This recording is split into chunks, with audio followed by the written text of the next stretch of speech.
आठवण म्हणजे नेमकं काय असतं ह्याच्याबद्दल आपण शास्त्रीय बाजूनेही बघणार आहोत आणि कलेच्या बाजूने सुद्धा बघणार आहोत. पण तुला आत्ता कुठलं गाणं किंवा कुठली कविता आठवतेय? म्हणजे मला असं वाटतं की कवी लेखकांचं करिअरच आठवणीवर चाललेलं असतं. अनेकदा आमच्या आठवणी असतात, इतरांच्या आठवणीवर आम्ही लिहितो. हं. आठवण बऱ्याचदा आपल्याला आठवतात हव्या नकोशा. पण मला हा प्रश्न पडतो की पावसाचा आणि त्याचं काही नातं आहे का? हा प्रश्न छान आहे, पण जरा एलॅबोरेट कर ना. हां, म्हणजे माझ्या एका कवितेतलं की किती बांधली घट्ट तरी ही आठवणींची सुटते वेणी, उगा वाटते हळवे हळवे ढगात जेव्हा भरते पाणी. वा वा हे वा.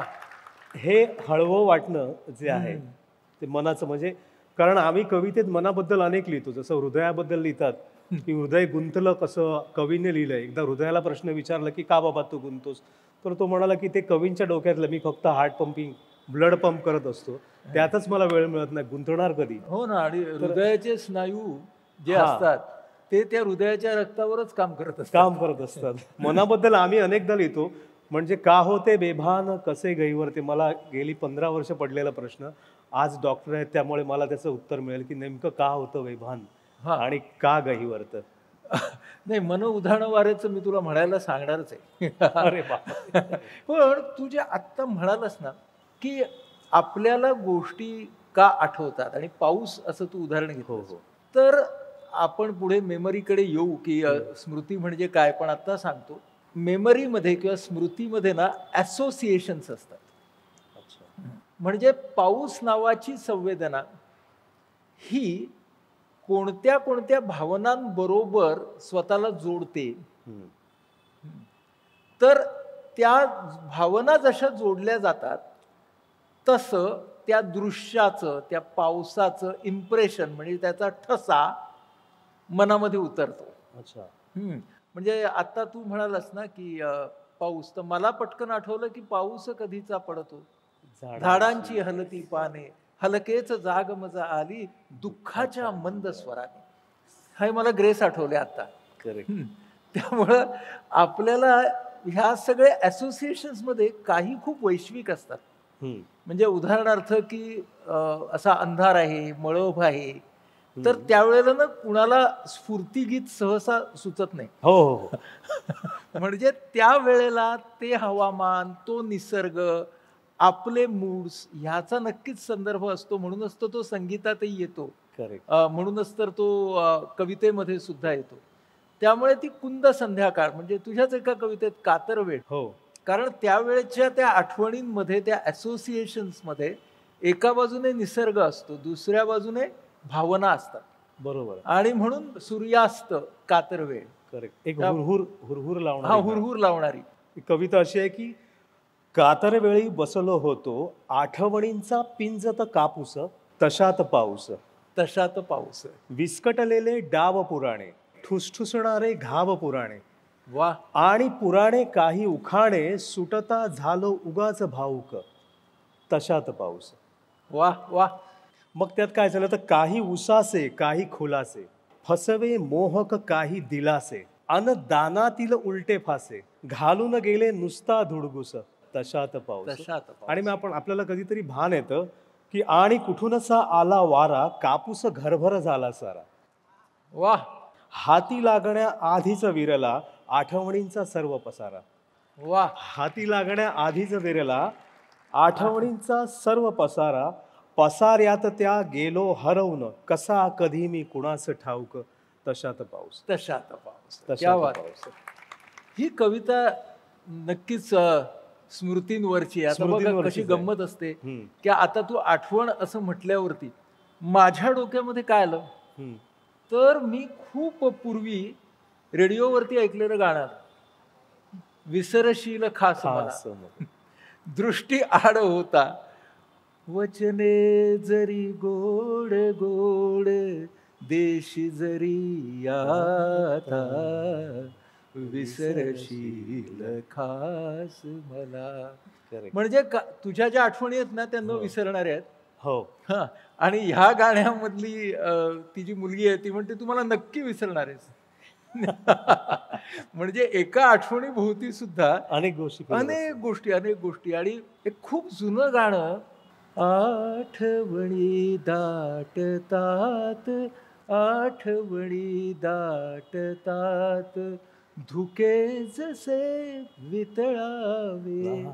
जे घडले ते सगळे सांग कसे विसरावे, आठवणी दाटतात. जुनं गाणं आहे. वा. ते मला आत्ता तुझं गाणं ऐकताना जुनं गाणं आठवलं. आणि त्याच्याबरोबर काय आठवलं माहितीये का, हम्म. की सुमतीबाई टिकेकर ज्यांनी हे गाणं गायलंय हा. त्या आपल्या आरती अंकलीकरांच्या सासू. ओ. हं तर एकदा मी आरतीला फोन केला होता आणि त्यांनी हे फोन घेतला आणि त्या म्हणाल्या, मी तिची सासू बोलते. म्हटलं तुम्ही? मी त्यांना फोनवरती हे गाणं म्हणून दाखवलं. आणि त्यांना हे गाणं माझ्या आठवणीत आहे म्हणून फार आनंद झाला. म्हणजे तुम्ही मगाशी म्हटलं ते आठवणींचं असोसिएशन. आठवणींचं ही असोसिएशन असतं. म्हणजे स्मृती ही कम्प्लीट असोसिएशन्स वरती आहे. आता जरा विज्ञान समजून घेऊ. हो. हा तर आपल्याला सुरुवात जर करायला लागेल ना या स्मृतीसाठी, ती मेंदूच्या रचनेपासून सुरू करायला लागेल. तर आपल्या मेंदूमध्ये न्यूरॉन्स जे आहेत ना ते किती आहेत, तर 80 ते 100 बिलियन आहेत. हं आणि जवळजवळ तेवढ्याच नॉन न्यूरॉनल सेल्स आहेत, त्याला ग्लायल सेल्स असं म्हणतात. आणि प्रत्येकाची ॲव्हरेज कनेक्शन्स 10,000 आहेत. म्हणजे मेंदूच्या 2 धाग्यांमधली जागा, लक्षात राहायला चांगलं आहे ना आठवायला, तर तिला इंग्रजीमध्ये म्हणतात सायनॅप्स किंवा सिनॅप्स.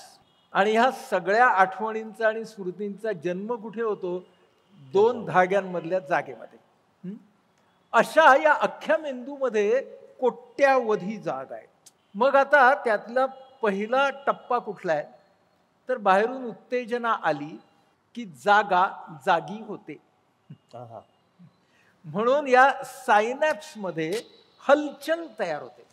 आता मी शास्त्रात बोलतो आणि हा कवितेत बोलतोय, दोघे एकाच स्मृतीबद्दल बोलतायत. तर ही हलचल जी तयार होते ती 2 प्रकारची असते. तिला म्हणतात इलेक्ट्रोकेमिकल, म्हणजे ती इलेक्ट्रिकल असते आणि केमिकल असते. एका बाजूने सोडियम पोटॅशियम हे आयन्स असतात आणि दुसऱ्या बाजूने न्यूरो ट्रान्समिटर्स म्हणजे जीवरसायन असतात. आता ज्या वेळेला जागा जागी होते, उत्तेजना बाहेरून येईल जसं निसर्ग, पण त्याच वेळेला माणसाकडे एक खास अशी शक्ती आहे की माणसाला फक्त बाह्य उत्तेजनात चालते असं नाही. माणूस आपल्या आतमधून सुद्धा आठवणी जाग्या करू शकतो. म्हणजे आत्ताचा अनुभव ही उद्याची आठवण आणि ती नंतरची उत्तेजना असू शकते. करेक्ट. असं नक्की होतं. मग काय होतं, जागा जागी होणं म्हणजे काय, तर इम्प्रेशन तयार झालं, ठसा तयार झाला.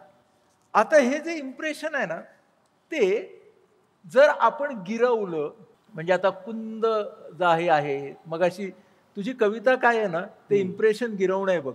हो.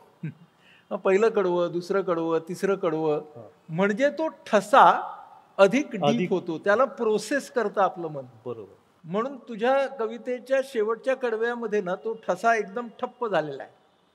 म्हणून पहिल्यांदा जागा जागी होते, नंतर आपलं मन जागेला जाग ठेवतं, रिपीट करून, आणि मग ही जागांची जाग तयार होते.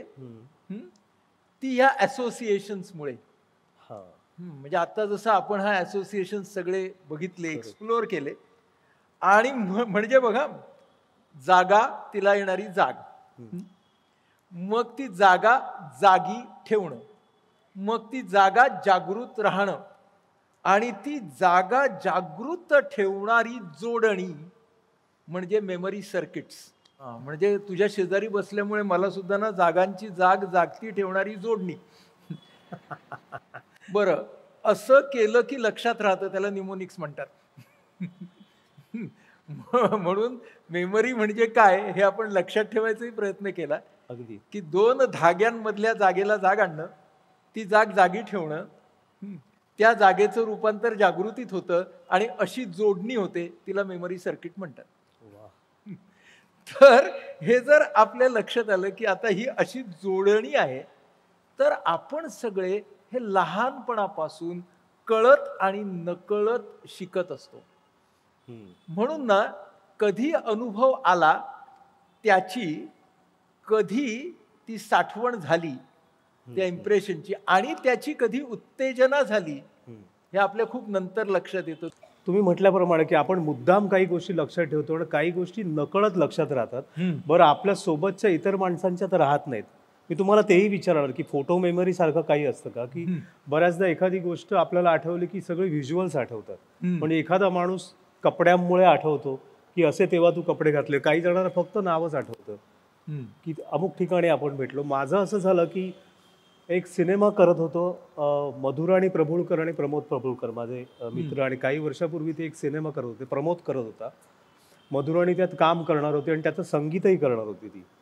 तर त्यांनी मला बोलवलं आणि म्हटलं की आम्हाला गाणं लिहून हवं आहे आणि खूप घाई आहे. तर म्हटलं कधीपर्यंत पाहिजे, तर आत्ता देशील का असं ते म्हणाले. तर मी म्हटलं अरे असं आत्ता कसं देणार, तुझ्या आवडीचा विषय असं म्हणाले. की त्यांना माहिती आहे मी बऱ्याचदा कोकणात जातो, कोकणावरच्या कविता लिहितो वगैरे. तर ते म्हणाले सिच्युएशन असं आहे की म्हणजे ही आठवणीचीच पुन्हा गोष्ट की त्यातली नायिका आहे जी शहरात राहते आहे आणि एका खूप मोठ्या टॉवरमध्ये लग्न होऊन आली. ती लग्नाआधी पूर्ण आयुष्य तिचं कोकणात गेलंय, 25वी पर्यंत साधारण. लग्नानंतर जी आली आणि तिला ते सगळं हिरवगार बघायची सवय आणि काही वर्ष त्या घरात राहते. नवरा सकाळी ऑफिसला निघून जातो आणि त्या बंद याच्यातून तिला बाहेर फक्त आकाश, पक्षी दिसतात कारण खूप वरच्या मजल्यावरती, आणि तिला काहीच दिसत नाही. आणि हळूहळू ती डिप्रेस व्हायला लागते कारण हालचाल नाही, कसले आवाज नाहीत, आणि त्या नैराश्यामध्ये तिला ते कोकण आठवू लागतं आणि मग ती व्हिज्युअल्स तिच्या गाण्यातून ती आपल्याला लोकांना दाखवायची आहेत. तर म्हणाले की तू ते लिही. तर मी म्हटलं की कधीपर्यंत वगैरे. तर ते म्हणाले की हे बघ आता आम्ही बाहेर जाऊन बसतो. त्यांची तिथे बेडरूम होती, तू इथे शांतपणे बस आणि तू आठवायचा प्रयत्न कर, तुला काय आठवतं ते. तर खरंच मला तेव्हा ती थट्टा वाटली.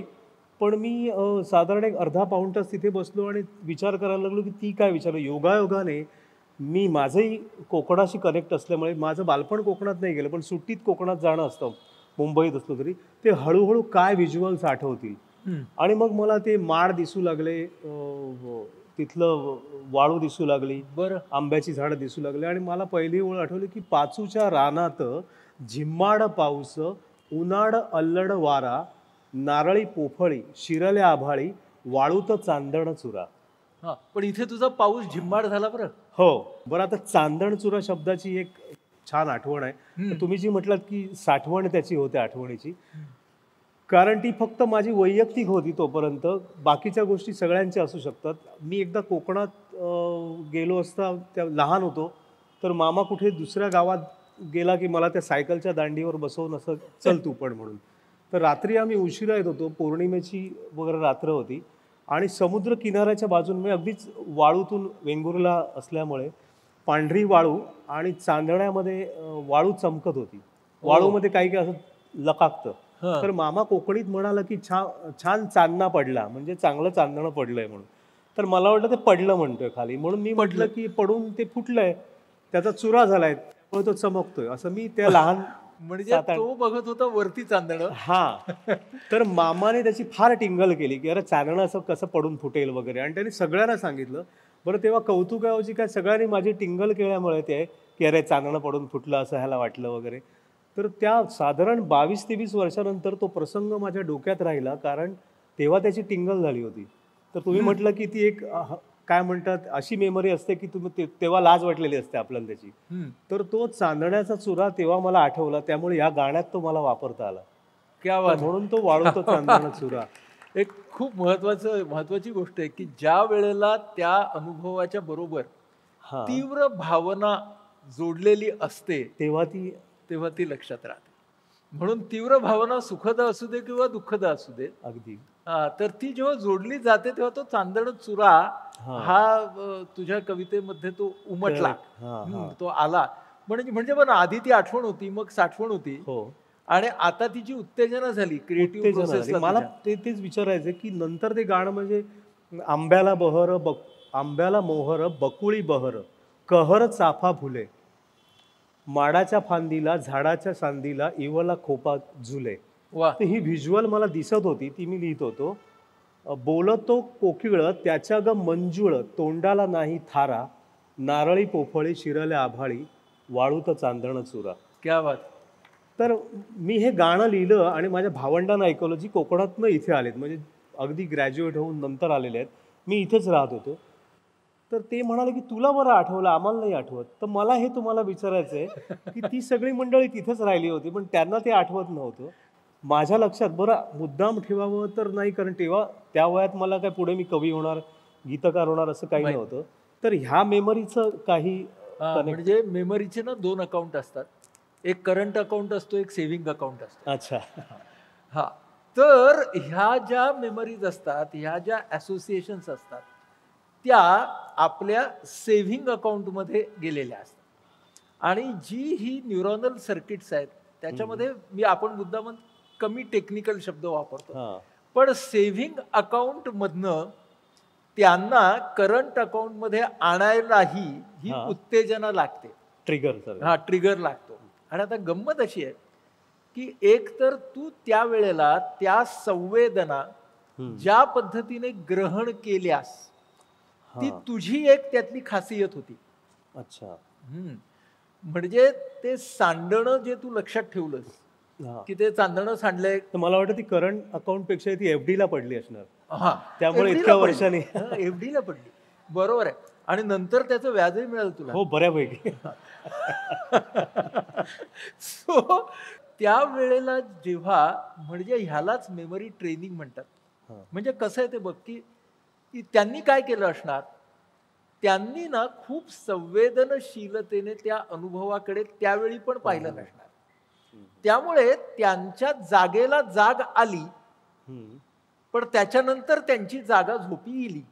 अच्छा. हा. आणि तुझी जागा झोपी नाही गेली.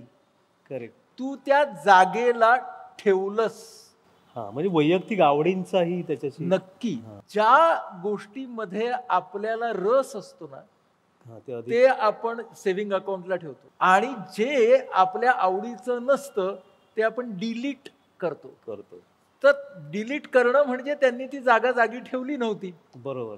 म्हणूनच एकाच अनुभवाकडे पाहण्याचे प्रत्येकाचे वेगवेगळे असे इंटरप्रिटेशन्स असू शकतील. अच्छा. हा, म्हणजे कवींना सुद्धा समजा आपण एका लँडस्केपमध्ये नेऊन बसवलं तर त्यांची एकाच मूडची कविता होईल असं नाही ना. प्रत्येक जण त्याची आठवण वेगळी, त्याची साठवण वेगळी, त्याचं करंट अकाउंट वेगळं, त्याचं सेव्हिंग अकाउंट, त्याचं FD वेगळं. आणि ह्या सगळ्याला क्रिएटिव्ह प्रोसेसमध्ये आणणं म्हणजे हा स्मृतींचा जो संग्रह असतो तो कशा कशाचा असतो, तर तो शब्दांचा तर असतोच, पण तो सगळ्या संवेदनांचा असतो. म्हणजे कधी कधी स्पर्श आठवतो, कधी कधी ध्वनी आठवतो, कधी कधी गंध आठवतो, कधी कधी दृश्य प्रतिमा आठवते, कधी कधी चव आठवते. म्हणून स्मृती ही शब्द आणि ह्या सगळ्या संवेदना ह्याच्यामध्ये ती साठवली जात असते. म्हणून शब्दाची स्मृती ही एक असते. म्हणूनच तू मगाशी म्हणालास की काही जणांची नावं आठवतात, काही जणांचे चेहरे आठवतात, काही जणांचा आवाज आठवतो. आणि आपलं मन हे इम्प्रेशन्स कसे ग्रहण करणार आहेत ह्याचं पण आपल्या व्यक्तिमत्वावरती असतं. सहसा कवी जे असतात ना तुझ्यासारखे, की ते जे प्रतिमा असतात त्या फार पटकन शोषून घेतात. जनरली त्यांची संवेदनशीलता ही जास्त असते, पण ते सगळेच कवी का नाही होत, कारण ह्या सगळ्या अनुभवांमधून मी काहीतरी शिकत जाणं, त्याला लर्निंग असं म्हणतात, की मी शब्दांमधून शिकणं, मी लयीमधून शिकणं. आता तू जेव्हा बोलत होतास आणि गात होतास, किंवा तू सुरात गात नव्हतास पण तू लयीत गात होतास, ते गद्य होतं. बरोबर. तर हा सगळा जो असतो ना तो नंतर त्या व्यक्तीनं केलेल्या स्वाध्यायाचा आणि सरावाचा भाग असतो, त्याच्या त्याच्या आवडीप्रमाणे. म्हणून मग आता इथं तुझ्याकडे मला यायला आवडेल की तुला ही आवड की शब्दात बरोबर खेळायचंय, स्मृती बरोबर खेळायचंय, याचं तू लर्निंग मध्ये रूपांतर कसं केलंस. तुझ्यावरती नेमके शिकण्याचे, ज्याच्यातून आपण शिकतो त्याला संस्कार म्हणतात. तर मग तू हे सगळे संस्कार तुझ्यावरती कसे झाले तुला काय वाटतं? मला वाटतं संस्कार हे लहानपणापासूनच झाले. म्हणजे मी अनेकदा हा मुद्दा सांगतो की अ, माझ्या लहानपणी माझे आजोबा गाथा वाचायचे मोठ्याने. तुम्ही म्हटलं ते. तर तो ऑडिटरी. शब्दसंस्कार हां. तिथेही पुन्हा की सगळीच भावंडं असायची, पण मला ते अट्रॅक्ट करत होतं. ते त्याचं काहीतरी तुम्ही म्हटल्याप्रमाणे कनेक्ट असेल आणि मग त्यातलं ज्ञानेश्वरी विशेष करून त्याच्यामधली रूपकं ज्या प्रकारे आली आहेत. हा. तर त्या वयात ती कळली नाही, पण नंतर कारण ते नियमित वाचायचे. मग त्यांच्या वयाच्या 83-85व्या वर्षी ते गेले. तर मी अगदी 5-7 वर्षाचा असताना जायचो कोकणात आणि अगदी 12वी-13वी नंतर ते त्यांचं नियमित होतं ते वाचणं. ते सतत शब्द कानावरून पडले. आजही मला जेव्हा गाणी लिहितो, अनेक रूपकं मिळतात, तर त्याचं श्रेय त्या आजोबांच्या त्या ज्ञानेश्वरीला जातं. क्या बात. कारण तो शब्दसंस्कार तिथून कानावर झालाय. वा. आणि मग तो एक संस्कार आहे. त्याच्यानंतरच्या काळामध्ये रेडिओ सारखं माध्यम. मी आजही सांगतो की मी चांगलं लिहू शकतो कारण रेडिओचे दिवस होते. तेव्हा टीव्हीचे नव्हते. त्यामुळे व्हिज्युअल गाणं बघायचं नाही, गाणं ऐकलं जायचं. तर त्यामुळे प्रत्येक शब्द कानावर जायचा, रिपीट व्हायचा तो. तर तुम्ही म्हटलात की रिपिटेटिव्ह मेमरी तोच आहे. आणि मग शब्द कळला नाही तर त्याचा अर्थ काय असेल ह्याचा शोध घेणं, की मला सौदावरी म्हणजे काय ते त्या आढ्यावर असं नंतर कळलं. हो. या सुखानो या सौदावरती, हा. हां. तर मी खूप सौदावरी म्हणजे काय असं की आपल्याला एखादा शब्द अडला तर आपण तो शोधायचा प्रयत्न करतो. तर ती गाणी कानाला मी अनेकदा सांगतो की रेडिओचे आभार आहेत यासाठी की रेडिओनं माझ्या कानांना पापण्या दिल्या. वा वा वा वा. काय ऐकू नये आणि काय ऐकावं हे रेडिओनं शिकवलं. त्यामुळे बरं वाईट काय आता कोणी ऐकवायला लागलं काहीतरी हे तर ते फार मजा येत नाही. कारण त्या अगदी तुमच्या घडण्याच्या काळामध्ये आपण शांताबाई हे ते ही सगळी मंडळी गाण्यातून भेटत गेली. म्हणजे कवितेतून ती माणसं भेटत होती शाळेत, पण ती आवडली नाही कारण तो एक अमुक मार्काचा प्रश्न होता. आणि जेव्हा तुम्ही म्हटल्याप्रमाणे ती आवड म्हणून तो बघितलं जात नाही, तो एक घोकमपट्टीचा विषय असतो. त्यामुळे परीक्षा संपली की ते विसरले जातात. हो. तर मला वाटतं जोपर्यंत आणि मला वाटतं त्या काळामध्ये रेडिओचे उपकार की ज्या कविता जी गाणी अभ्यासाला होती तर तेव्हा लक्षात नाही राहिली, पण नंतर तीच गाणी भारत आंब्यांची किंवा ज्या कविता चाल लावून कानावर पडल्या तेव्हा त्या आवडायला लागल्या. तर ते हळूहळू आणि मग आश्चर्य वाटायचं, अरे ही तर कविता आहे, पण मग आता इथे का आवडते आपल्याला, तेव्हा का आवडली नव्हती शाळेत. तर ती चाल म्हणजे जशी आठवण येताना एकटी येत नाही, गंध स्पर्श घेऊन येतं, तसं ते गाणं त्या चाल ताल सुरासोबत जेव्हा ती कविता येते तेव्हा ती तुमच्या मनात कुठेतरी रुजत जाते असं मला वाटतं. आणि तो अभ्यास झाला तिथे आणि म्हणून हळूहळू म्हणजे मी आधी अभिनेता होतो, मग काय एकांकिका लिहू लागलो, पण गाण्याकडे मी येण्यामागचा कुठेतरी ती मुळं त्या ज्ञानेश्वरीत आणि त्या गाथेत होती. तो छंद मला तिकडे जडला आणि त्या गाण्यातला छंद कळला. वा. आणि मग ती सवय लागली. म्हणजे गमतीत सुद्धा आपण काहीतरी यमक जुळवून बोलतो.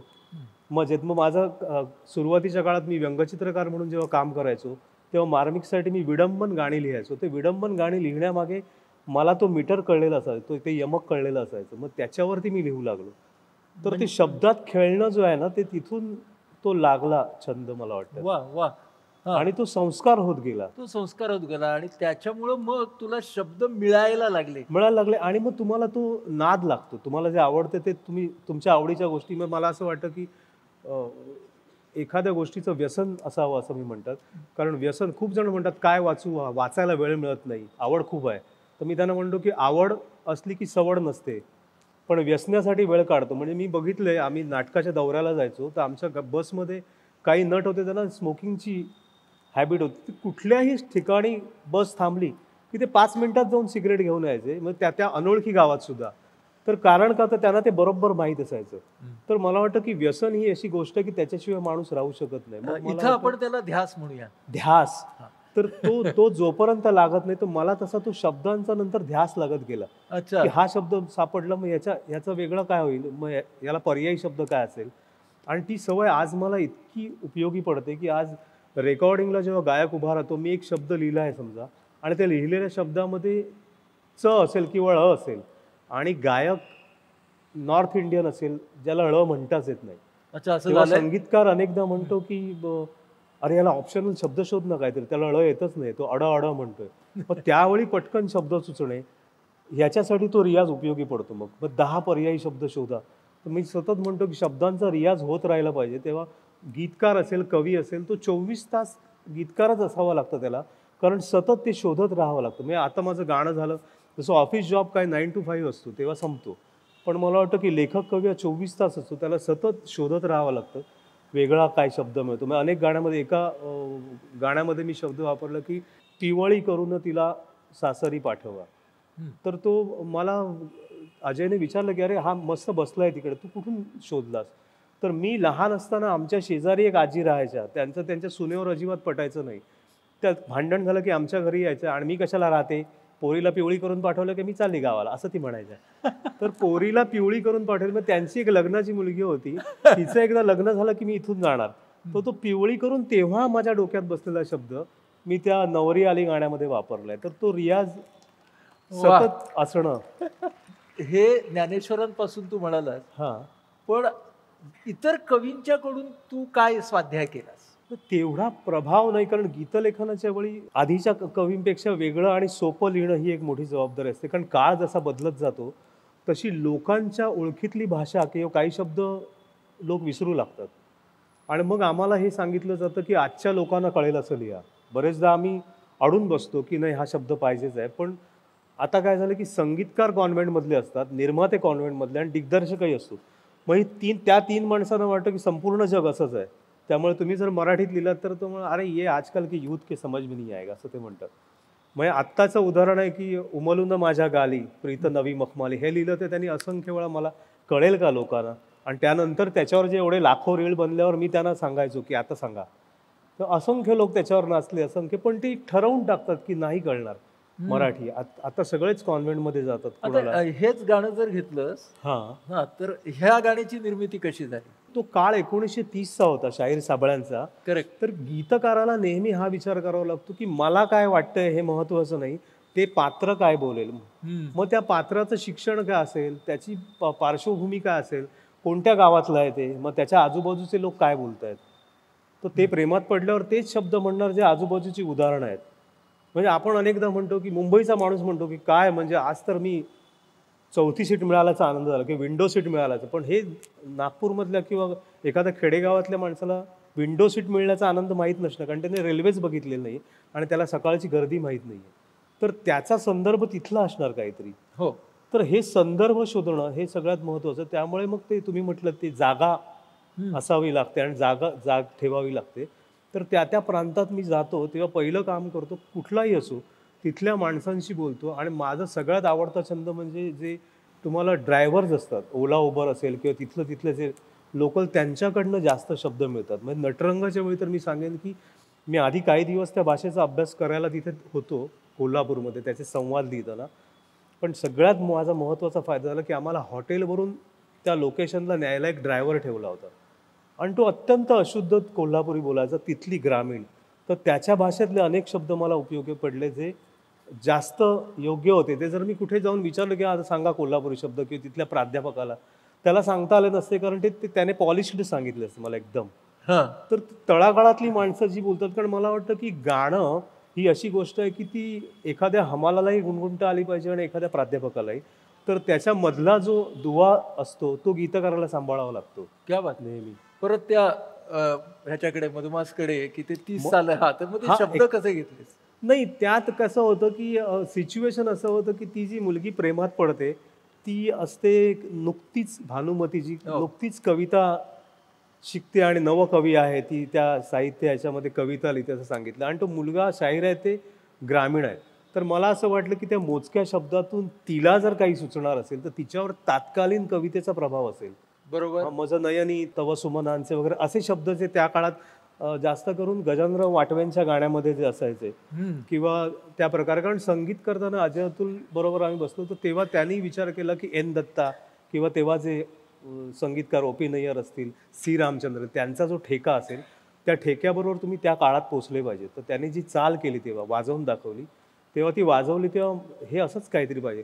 तर डा डी डी डा डा डा डा डा डा डी डा डा डा डा डा डी डा डा D D D D D डा डा डा डी डी डा डा डा डा डा डा असं त्याने वाजवलं.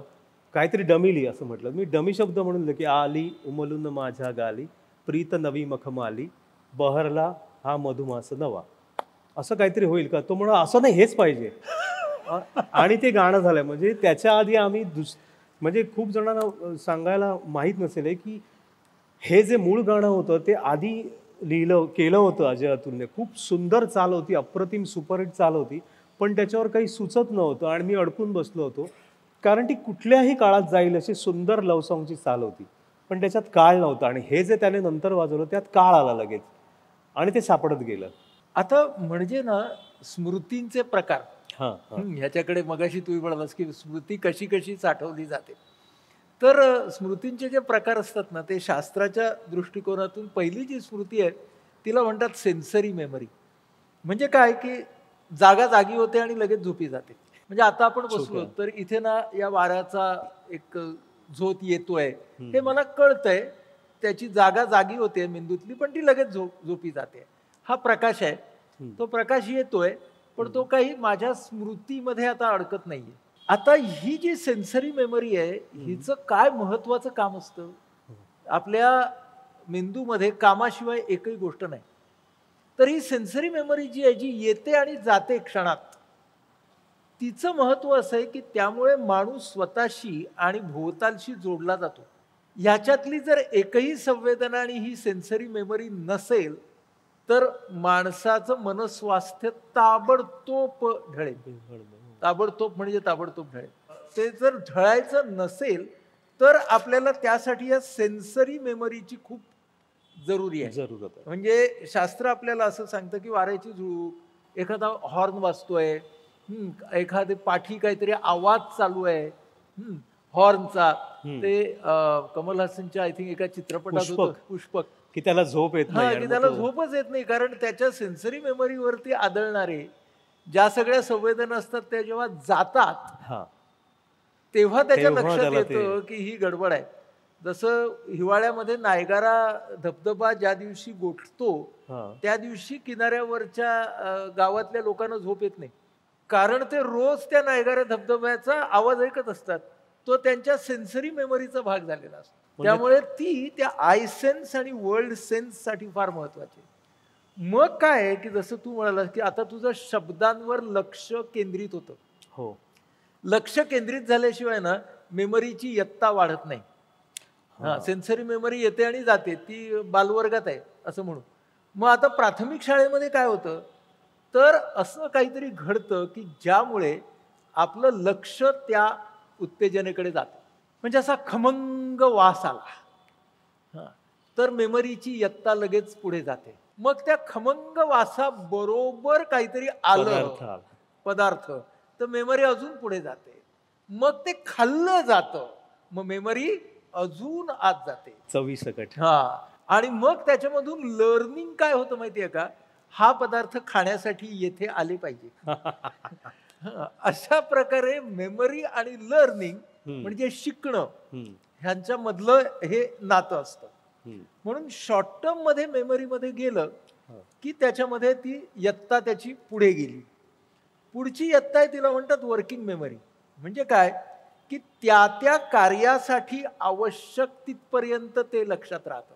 मगाशी आपण म्हणालो तसं की मार्कांसाठी केलेला अभ्यास हा लगेच का विसरला जातो, कारण त्याचं लर्निंग तेवढ्या पुरतच असतं. तू जे आवडीने केलेला ज्ञानासाठीचा अभ्यास आहे म्हणून तो तुझ्या लक्षात राहतो.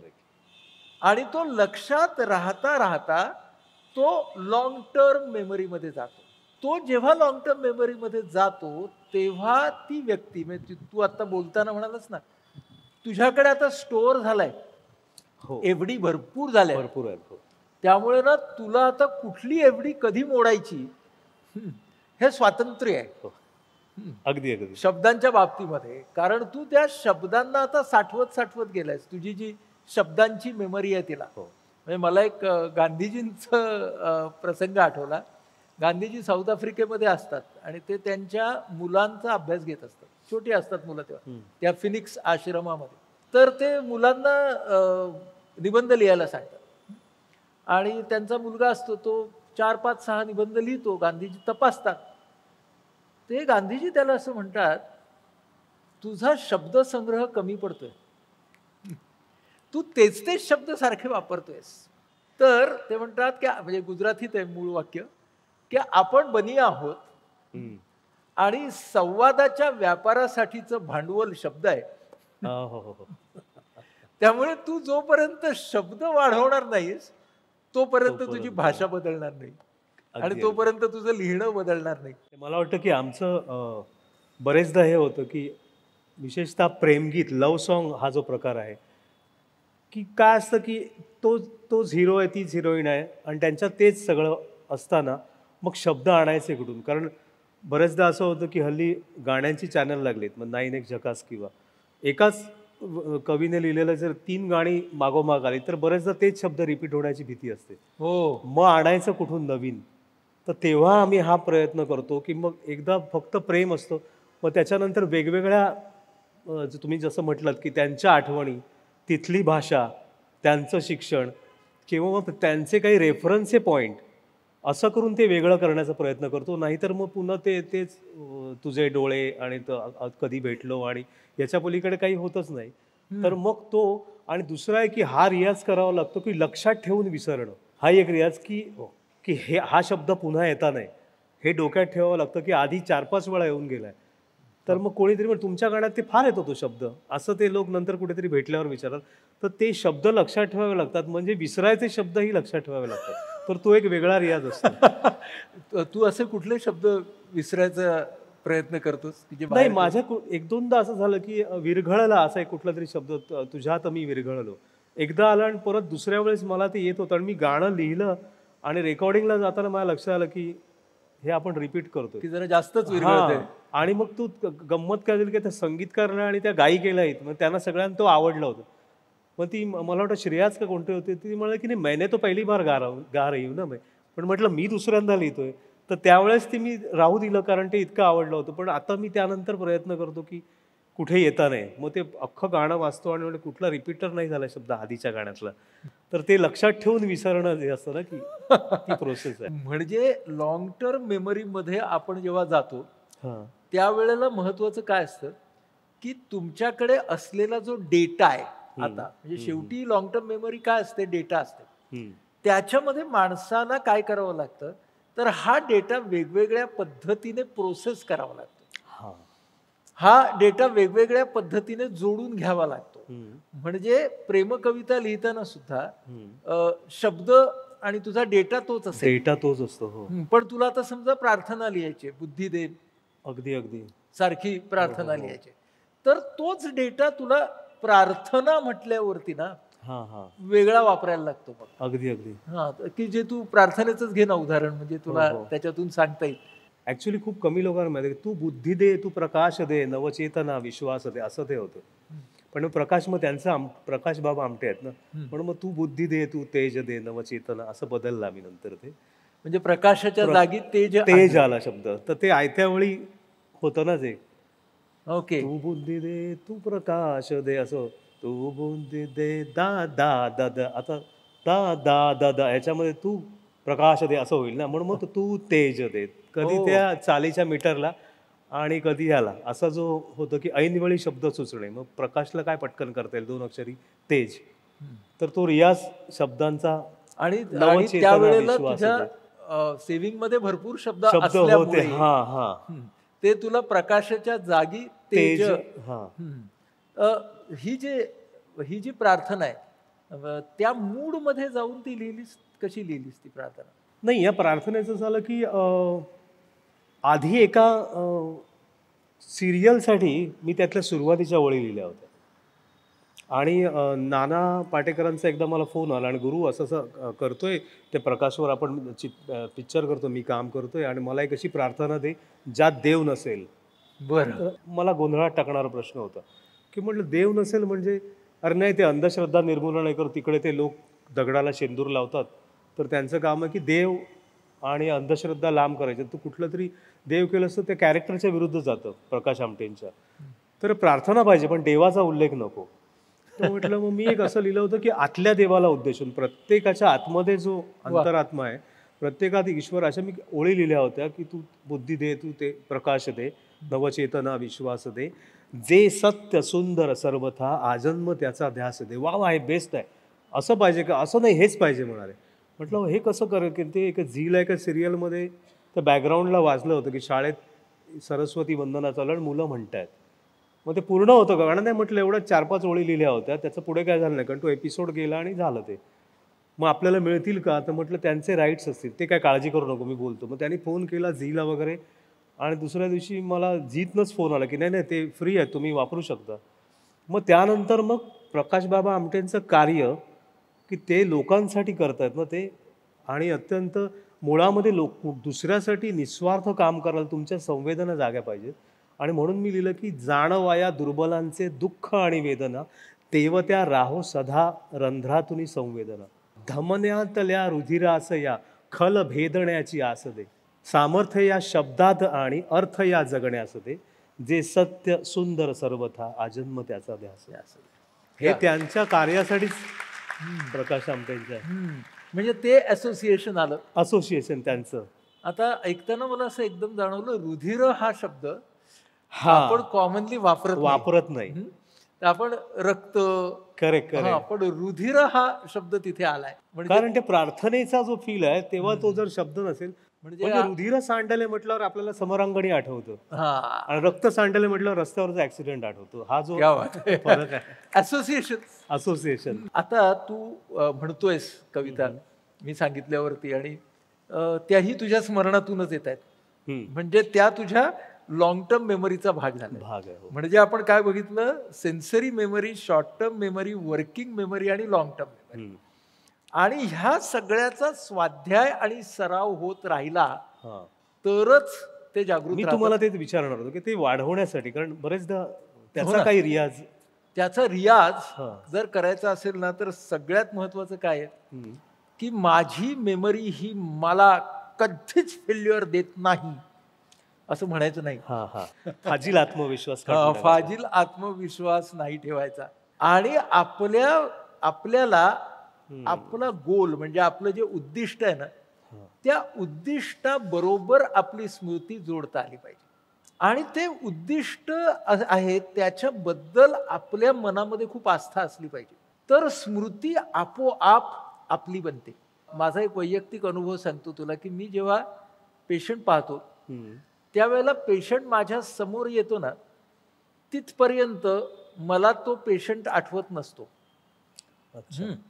पण तो पेशंट माझ्या समोर येऊन बसला की मला ना त्याचा इतिहास असा दिसायला लागतो. इतका इतिहास दिसायला लागतो की तो जर 3 महिन्यांनी आला आणि समजा आधीच्या व्हिजिटला आला तेव्हा त्याला काहीतरी इकडे बँडेज असेल, तर मी ते त्याला विचारतो की गेल्या वेळेला आला होता तेव्हा बँडेज होतं, आता बरं आहे ना हात. म्हणजे तो मला इतका दिसतो, इम्प्रेशन दिसतं. हे का दिसतं? कारण त्याचं कारण माझ्या व्यवसायाप्रती असलेली जी आस्था असते त्यामुळे, जी त्या व्यक्तीच्या आस्थेमध्ये परावर्तित होते, आणि मग स्मृती तुम्हाला आणावी लागत नाही. स्मृती हात धरून येते, आणि ती स्मृती हात धरून आल्यावरती मग तेव्हा असं झालं होतं, तेव्हा असं झालं होतं, पटापट ती हिस्ट्री आठवते. पण समजा माझा हाच पेशंट मला रेल्वे स्टेशनवर भेटला तर मला तेवढाच तीव्रतेने ते आठवेल असं नाही. मी आता तिथेच येणार होतो, कारण बरेचदा असं होतं की तुमच्या दरवाजात येणारा पोस्टमन त्या दाराच्या चौकटीतून तो देतो किंवा काहीतरी विचारतो, तो जर नॉर्मल कपड्यामध्ये बाहेर कुठेतरी दिसला तर तुम्हाला तो चेहरा आठवतो आणि ह्या माणसाला कुठेतरी बघितलं. असोसिएशन. म्हणजे एक गोष्ट असोसिएशन आहे, दुसरी गोष्ट एम्पॅथी आहे. म्हणजे मला जर आस्था असेल, मला जर आवड असेल, तर नंतर त्या सेटिंग मधला माझा गोल असतो. म्हणजे माझ्या ओपीडी मध्ये पेशंट बघताना माझा गोल हा रुग्णसेवा असल्यामुळे तिथे मला जे आठवतं ते सुपरमार्केटमध्ये किंवा बाजारात मला माझा पेशंट भेटला तर तेव्हा माझं गोल खरेदी करणं असतं ना. त्यामुळे त्यामुळे जे माझं दुसऱ्या कप्प्यातला रिकॉल असतो ना, तो दुसऱ्या कप्प्यातला रिकॉल त्या वेळेला तसा होईलच असं नाही. आणि त्या जागेचाही काही, हो, कारण ती जागा मी म्हणालो तसं की ते इमेज आणि तो माझा पेशंट हे बसलेलं असतं इथे, तो कप्पा त्यावेळेला उघडतो ना. थोड्या गोष्टी विसरणार म्हणून एक फार छान हे आपण गृहीत धरूया, एक खूप छान वाक्य आहे की तुम्ही कधी मध्ये किल्ल्या विसरत असाल तर अगदी ओके आहे, पण किल्ल्या कशा वापरतात ते विसरलात तर प्रॉब्लेम आहे. त्यामुळं आपली नेहमीची स्मृती ही फुलप्रूफ नाही, पण जर कुतूहल असेल, चौकसपणा असेल, आस्था असेल, आपुलकी असेल, तर मात्र मग स्मृती ही आपल्या बाजूनं उभी राहते. म्हणून जितकी आवड चांगली, म्हणजे आवड जास्त, तितकी स्मृती मला जास्त मदत करते. म्हणजे मला, तुला, प्रत्येक माणसाला स्मृती ही जास्त मदत करते.